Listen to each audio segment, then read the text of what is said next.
রাজধানীর সূত্রাপুর কাগজিটোলা এলাকার একটি বাসায় গ্যাস লিকেজ থেকে বিস্ফোরণে ৩ সন্তানসহ ৫ জন দগ্ধ হয়েছে। রাজধানীর সূত্রাপুরে বৃহস্পতিবার রাতে এই ঘটনাটি ঘটে। তাদের উদ্ধার করে জাতীয় বার্ন ও প্লাস্টিক সার্জারি ইনস্টিটিউটে ভর্তি করা হয়েছে। দগ্ধরা হলেন ভ্যান চালক রিপন, তার স্ত্রী চাঁদনী, ছেলে তামিম, রোকন ও ১.৫ বছরের কন্যা শিশু আয়েশা। বার্ন ইনস্টিটিউটের চিকিৎসকরা জানান, রিপনের শরীরের ৬০%, চাঁদনীর ৪৫%, তামিম ৪২%, রোকন ৬০% ও আয়েশার ৬৩% দগ্ধ হয়েছে। সবার অবস্থাই আশঙ্কাজনক বলে জানান চিকিৎসক।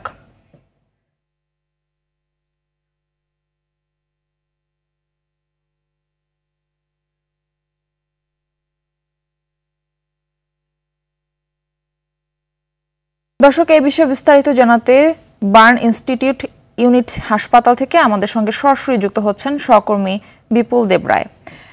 বিপুল, দগ্ধদের অবস্থা কেমন দেখছেন, কি বলছেন চিকিৎসকরা, জানাবেন।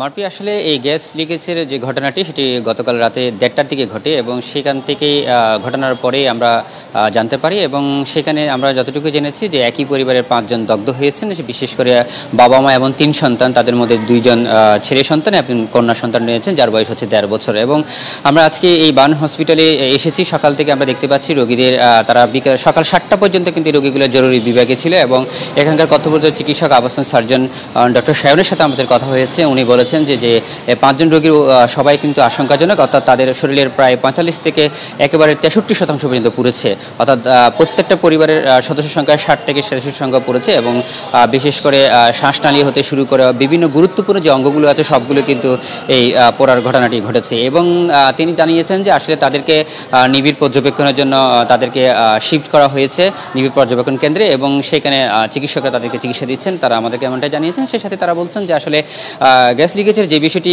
প্রতিনিয়ত ঘটছে এবং আরও বেশি সচেতন হওয়া দরকার। আমরা দেখেছি যে এই ঘটনাটির আগেও কিন্তু কিছুদিন আগে যাত্রাবাড়ির ঘটনা ঘটেছিল, এর আগে বাড্ডারির ঘটনা ঘটেছিল, অর্থাৎ এই গ্যাস সিলিন্ডারের বিস্ফোরণ এবং গ্যাস লিকেজ থেকে যে বিস্ফোরণের যে ঘটনাটি প্রতিনিয়ত ঘটছে, প্রত্যেক পরিবারকে আরও বেশি সচেতন হতে হবে, এমনটাই জানিয়েছেন আমাদেরকে। সেই সাথে চিকিৎসকরা বলছেন যত দ্রুত সম্ভব, অর্থাৎ অনেক সময় দেখা যাচ্ছে ঘটনা ঘটার অনেক দেরি করে তাদেরকে হাসপাতালে নিয়ে আসা হয়, সেক্ষেত্রে তারা আমাদেরকে জানিয়েছেন যে যত দ্রুত সম্ভব রোগীদেরকে কিন্তু হাসপাতালে নিয়ে আসলে অনেকটাই রিকভার করা যায় দ্রুত সময়ের মধ্যে। তো মারপি, এই ছিল আমার কাছে সর্বশেষ বার্ন ইউনিট থেকে। বিপুল, আপনাকে অসংখ্য ধন্যবাদ।